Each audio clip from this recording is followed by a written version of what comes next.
if you keep them on a common regime, they are inevitably going to suffer from a tragedy. And this is the tragedy of super-utilization. Too many people are going to put their calves to eat from the pasture, and it's going to be super-utilized, so it's going to perish. That is the so-called tragedy of the commons.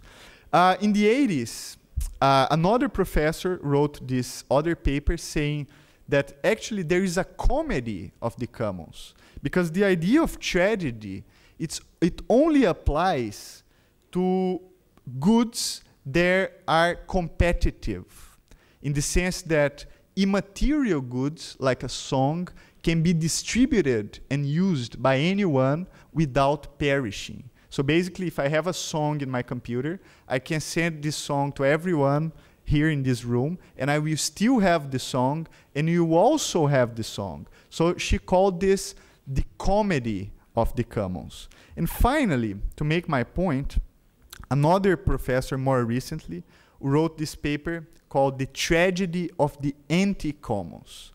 And he said the following, that copyright is resembling the situation of Moscow after the fall of communism, in which you had like all those big buildings in the city, all the boulevards in Moscow.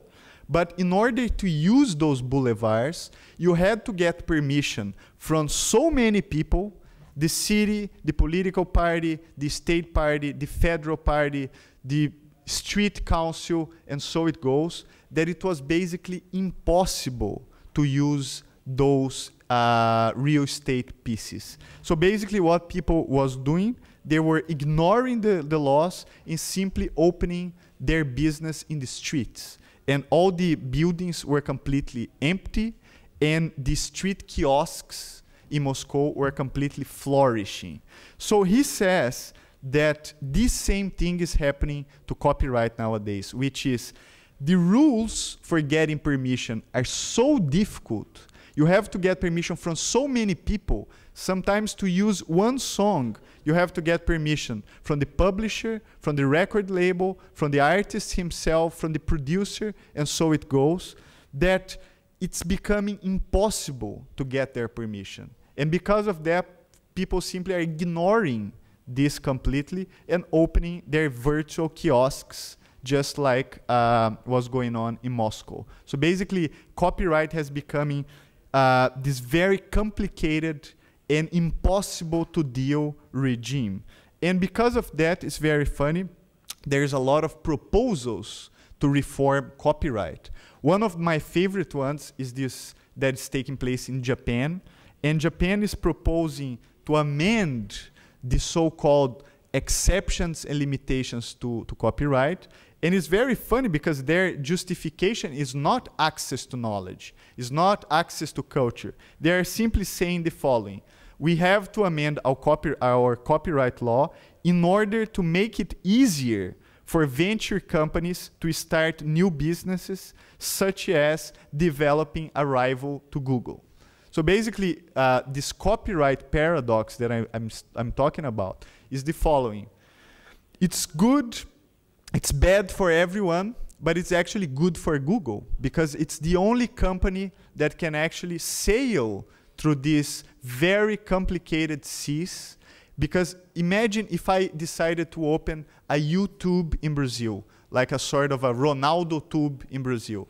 In the first week, the lawsuits that I was going to receive would be so absurd that I would be basically put out of business because of the lawsuits. So Ronaldo cannot afford to open a YouTube. Google can. So that's the difference. That's the situation we are facing right now, which is this copyright paradox. And Japan has realized it, so it's trying to amend its copyright law so that other people, small entrepreneurs, can actually compete in the legal environment with activities like YouTube and others.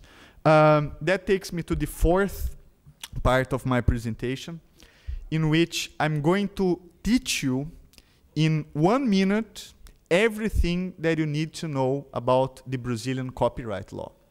And it's funny because this copyright law represents the absolute majority of copyright laws, for instance, in Latin America, and certainly in a lot of countries here in Europe as well.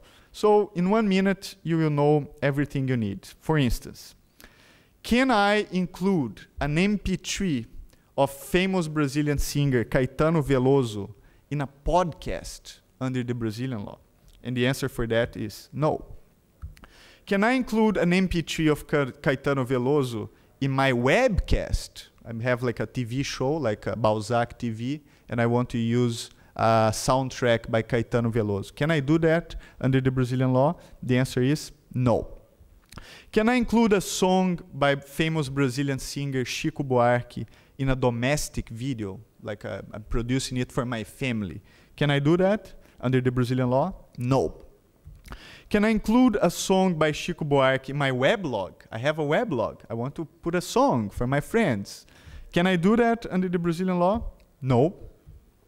Can I make a legal copy of a book or of a chapter of a book in Brazil? So basically, I'm a university student. I want to read the materials this weekend, so I want to make a copy of a chapter of a book. Can I do that legally? And the answer is no.